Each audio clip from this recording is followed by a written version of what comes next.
Bem, pessoal, bom dia, boa tarde, boa noite, onde você estiver aí assistindo esse vídeo. Meu nome é professor Rômulo, trabalho na Universidade Federal de Rondônia e esse aqui é o canal Teolitérias. Hoje nós vamos fazer um vídeo descomplicando um pouco a semiótica americana. Eu já tenho uma sequência de vídeos, 7 vídeos, desenvolvendo um curso básico de semiótica francesa. Segue o link aí, quem quiser acessar. Tá? E hoje eu vou me dedicar à semiótica americana, fazendo parte aí do projeto que a gente tem aí, do plano de trabalho, de difundir aí as ideias da semiótica americana. Beleza? Rola a vinheta aí, que daqui a pouquinho a gente fala sobre isso.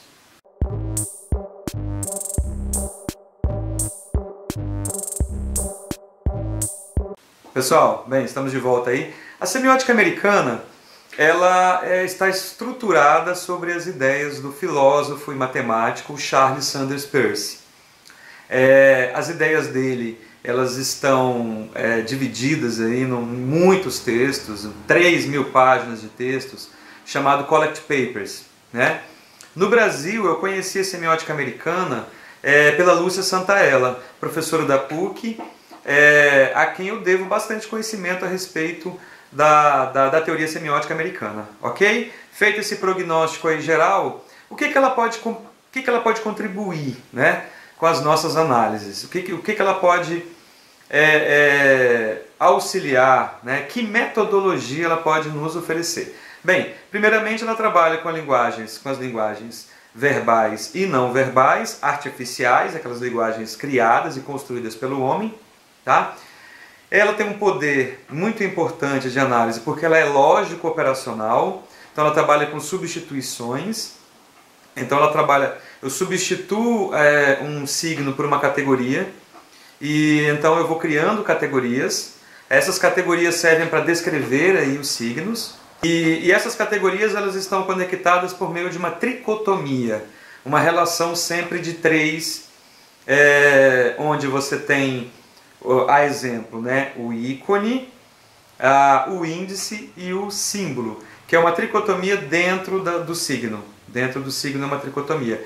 Mas a gente tem tricotomias, por exemplo, entre objeto, interpretante e signo.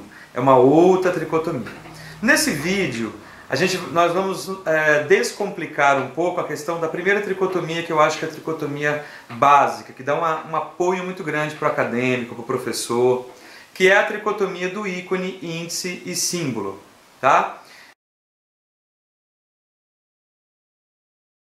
E, na verdade, descomplicando isso, são camadas de percepção, ok? São camadas de percepção. Então, vamos usar a seguinte ideia. Eu vejo algo ao longe e eu não consigo precisar o que é, eu não tenho conhecimento preciso sobre aquilo.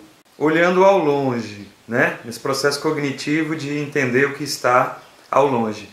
E você vê assim, apenas um design, um formato, que dá para você separar. Você está numa rodovia e olha lá ao longe, apenas um design, um formato.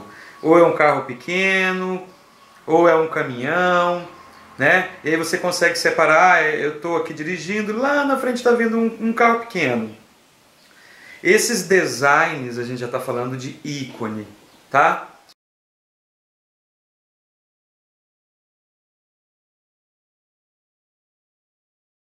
E aí depois, quando ele se aproxima, a gente já vai tendo outras informações a respeito dele. E aí esse movimento dele de passar pode ser um índice. E se de repente você conseguiu ver a marca do caminhão, a gente está falando de símbolo. Beleza? Então, a tricotomia nossa ela vai iniciar com esta ou estas categorias: ícone, índice e símbolo, nessa relação progressiva. Então, essa é uma ferramenta muito útil para fazer análise de propaganda, fazer análise de pintura, fazer análise de romances, fazer análise de poesia, porque ela tem um apelo aí estrutural, ok? Então vamos lá. Bem, o que seria então o ícone? O ícone é considerado a primeira idade, é aquela primeira impressão que você tem do signo. O signo ele está estruturado de forma sensorial, tá? Então, quando você olha para algum objeto, a primeira impressão, a primeira idade, a primeira fase do conhecimento que você tem dele é as suas cores, o seu formato, né? O seu aroma, os sentidos.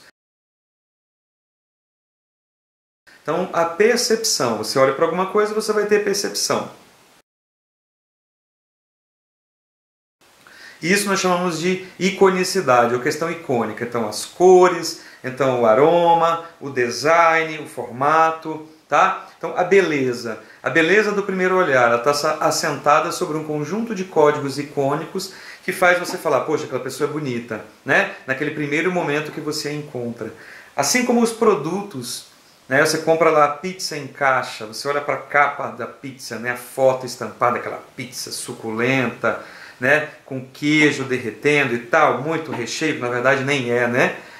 Então a iconicidade é esse primeiro momento. E o que seria, né, do mundo infantil sem os ícones, sem as cores, o rosa, o lilás? É repleto de cores, a criança ela é muito icônica, ela tem essa iconicidade, ok? Então a primeira parte é a iconicidade, tá? Então representado pelos órgãos do sentido. Primeiro momento aí da compreensão semiótica, do entendimento semiótico. E aí, assim, abro um parênteses para afirmar que não é por ser a primeira etapa do conhecimento que ela é a mais simples, na realidade ela é mais poderosa, né? Na maioria das vezes você decide, por exemplo, comprar alguma coisa no seu inconsciente. E o ícone ele atua no seu inconsciente, porque se você tem lembranças de cores, você tem lembranças de sabores, lembranças de aromas, são informações semióticas que estão guardadas dentro de você, tá? Então a iconicidade ela é muito importante. Beleza? A segunda fase desse movimento de compreensão do signo é quando um signo está instaurado sobre o índice. Então, o que é o índice? Ele tem uma relação indicial com o objeto. Se o ícone ele tem uma relação visual, o índice ele tem uma relação de manifestação. O índice ele tem uma relação de manifestação. Então, se eu vejo ao longe um carro ou um caminhão, quando ele passa por mim, no movimento dele, na pressão que ele coloca, né, eu tenho a sua manifestação. Ok? Então, os índices são as manifestações. Tá? Então, pessoal, a gente tem essas duas fases. Um exemplo muito prático disso é quando a gente tem a questão do ícone e do índice numa cena de crime. Se eu estou vendo ao longe o sangue, eu sei que tem uma marca icônica ali que vai me levar ao objeto delituoso. Mas ele não vai me demonstrar exatamente o nível desse delito, se foi só uma facada, se foi só um esbarrão, um nariz sangrando. Então, quando eu me aproximo da cena do crime e tenho mais elementos, então eu tenho, por exemplo, pegadas, né, no sangue, eu tenho uma bala, então eu já tenho indícios que vão levar para mim ao objeto crime, ao objeto delituoso. E naturalmente no direito é importante frisar que os índices eles são signos que vão levar até o agente delituoso, né? Às vezes não são as provas contundentes, é esse, uma gravação, uma testemunha, mas são marcas que levam até uma autoria. E isso serve muito para a semiótica, porque o que são os índices? Então você pega um romance, aí nesse romance você começa a ler e o personagem ele começa a se manifestar. A palavra boa para o índice é essa, manifestação. Então ele começa a ter uma conduta diferente, então ele sai à noite e volta de manhã. Você não sabe o que ele fez, você não sabe o que ele está fazendo. Então é uma manifestação indicial interessante do que. O que será que ele está fazendo? Mas nos leva a pressupor uma série de coisas, nos leva a pensar que ele pode sair para ter uma amante, ele sai para matar, ele sai para se divertir, ele sai porque ele é um lobisomem. Então os índices eles levam até uma identidade, um signo, a um significado que a gente, né, não tem o domínio dele, mas nos suscita, nos traz especulações, assim como Ayrton Senna, né?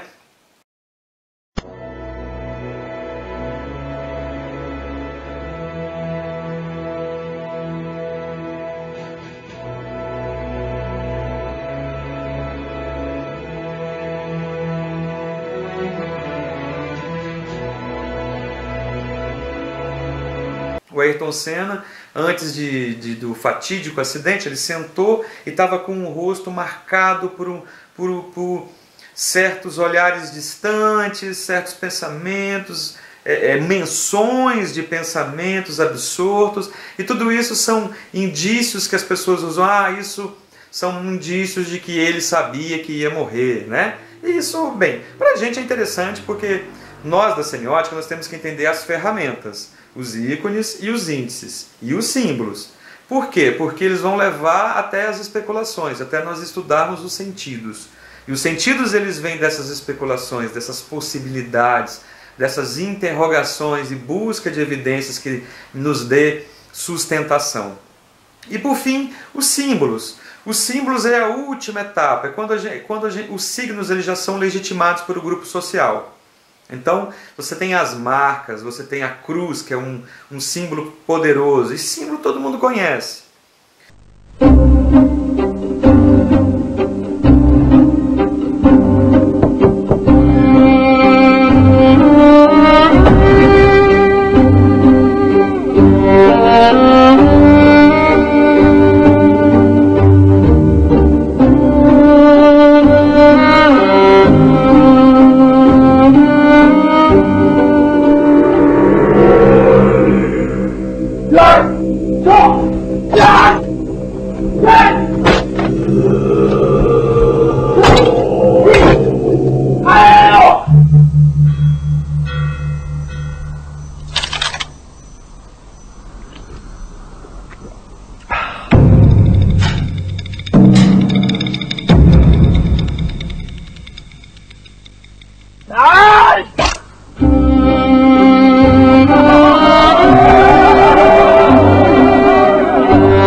O que eu posso trazer de novo a respeito do símbolo? Primeiro, que um símbolo ele passa por esse processo de reconhecimento. Primeiro ele nasce ícone, ele é um sinal qualquer. Depois ele nasce índice, ele se manifesta, né? E aí até ele tomar uma identidade, e aí quando é conhecido por mais de uma pessoa, por duas, por 1000 pessoas, por 10.000 pessoas, pela humanidade inteira, pela história inteira, eu estou falando de símbolos. E o símbolo ele tem uma característica muito importante, que é a legitimação. Ele é legitimado por um grupo social. Então é bem legal, tá? Então assim, o que nós temos? Nós temos um movimento do ícone, do índice e do símbolo. Então quando eu olho uma pintura, por exemplo, uma dica legal, eu olho para uma pintura e aí essa pintura ela tem cores, ela tem traços, pinturas impressionistas, dá uma olhadinha aí.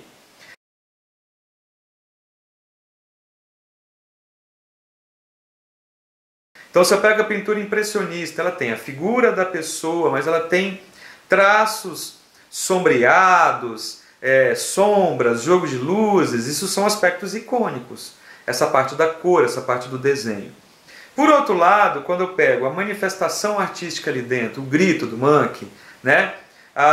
Os ébrios do Degas, quando eu pego esses quadros que eles têm uma certa manifestação indicial, né? Seja na figurativização ou não, então seja uma mulher sentada triste, olhando ao léu, né? Ou seja uma marca no chão que indica aí um crime, eu estou falando de índices. E os símbolos é quando eu uso elementos na minha obra que são legitimados. Então quando eu uso uma pomba, que todo mundo sabe que é um símbolo, ou quando eu uso qualquer elemento da figuratividade, né?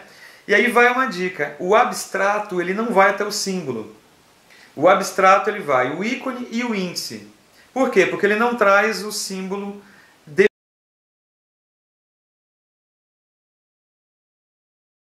definitivo, tá?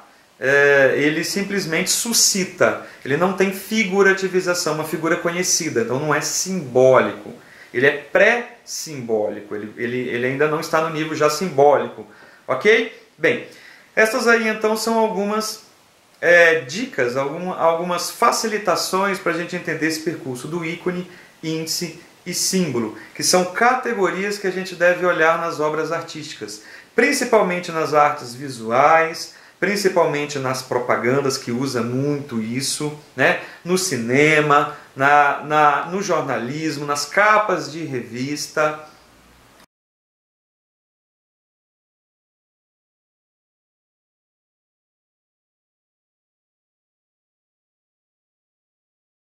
ok? Então, e aí, dependendo do uso dessas categorias de ícones, índices e símbolos, a gente tem efeitos, tá? E a literatura usa muito isso. A literatura ela usa bastante esses efeitos icônicos, ou efeitos indiciais, ou efeitos simbólicos. Ok? Bem, espero que tenha aí surtido um efeito aí, apenas uma facilitação de algum dos 3 conceitos semióticos, e a gente vai dar sequência nesse material aí, fazendo análise da poesia, tá? Vou pegar uma poesia, a gente vai fazer análise dessa poesia aí, para entender como é que a gente pode aplicar os ícones, índices e símbolos. Quem gostou, dá um likezinho aí, se inscreva no canal para receber conteúdo novo. Abraço para todo mundo.